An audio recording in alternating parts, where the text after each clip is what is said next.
Today we're hooking up the Heltec V3 to an AHT20 temperature and humidity sensor. Strip and tin the ends of 4 small wires.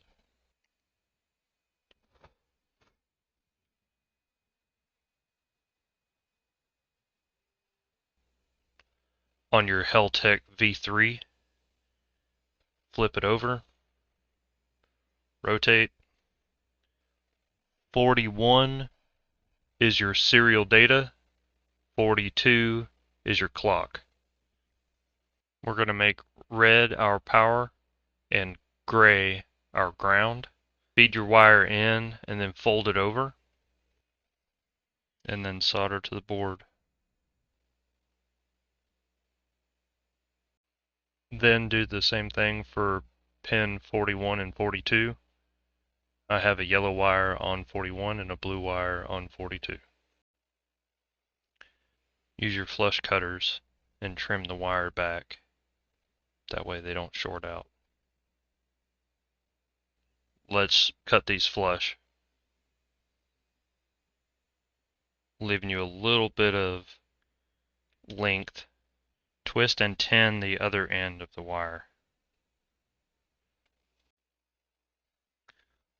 Red goes to voltage in, gray goes to ground. 41 is serial clock data,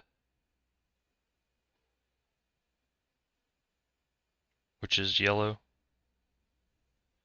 and blue is 41 for serial clock. You might want to do these one at a time, but I'm just showing you. Solder those on.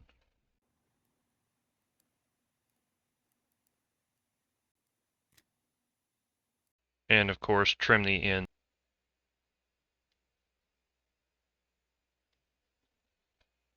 Make sure your solder is good, that there's no overlap and they're not touching or shorting. A little bit of a tug test. Test your other ends. And then you should have a little bit of flexibility to put your sensor wherever you need to inside of your case. Now we can go into the Meshtastic app and set up the telemetry settings. Let that connect.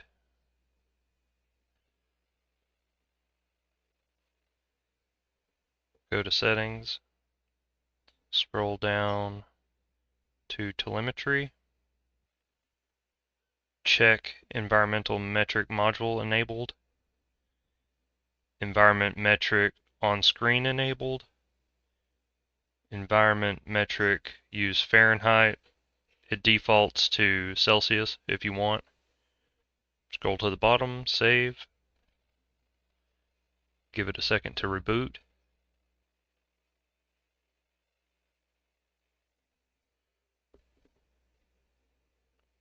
I found when I first turn it back on, I won't get any environmental metrics, but if you just give it a minute, it should cycle and the data should come through.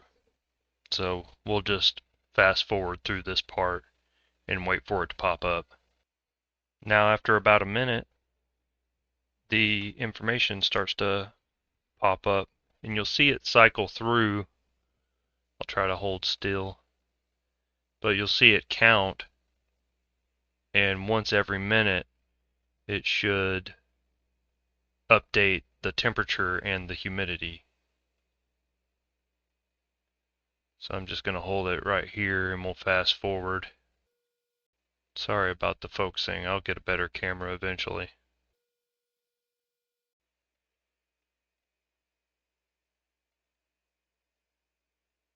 And there it updated.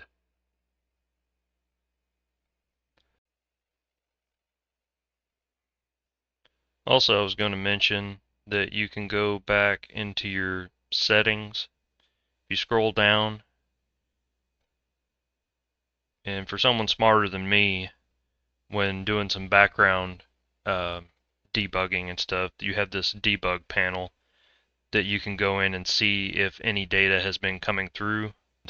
you'll see the temperature coming through, and that shows in Celsius, but then it'll convert it and then display it onto your screen as Fahrenheit if you happen to check that box. Yep, 21037, and it updated. Okay, I feel kind of dumb for this, but y'all may have noticed I did not have my antenna attached to my board whenever I was doing this project. But I plugged it up and it looks like it's still sending a signal out. So I guess maybe it's just for prolonged use that it could end up damage that LoRa module.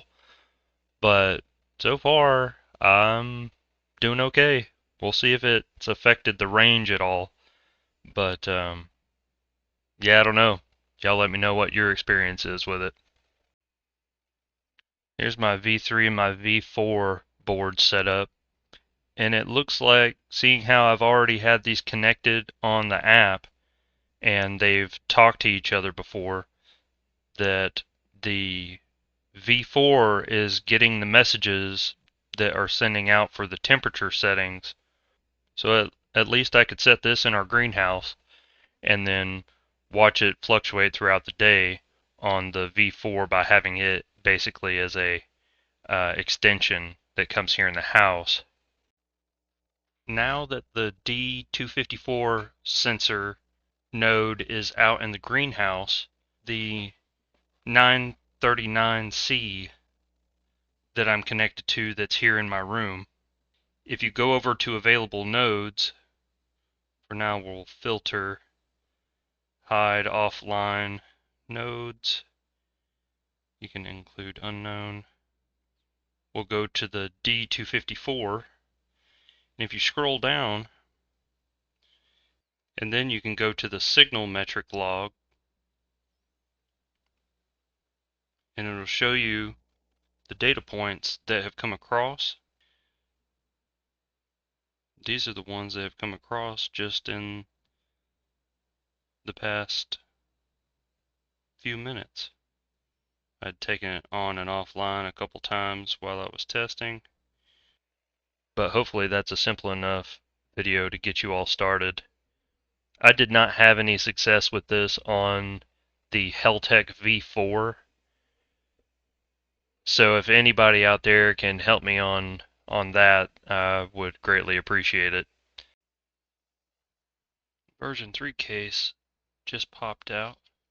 And another thing I was going to mention is in the future I plan on trying to connect these devices with MQTT protocol and data logging information onto a web-based dashboard using Node-RED, if you're familiar with it. But anybody else that's into that kind of thing, let me know. I'm always looking for new resources. So yeah, if you want to stick around and find that video eventually, if you could, just like, subscribe, and then hit the bell notification. It should let you know when new videos pop up. Thanks.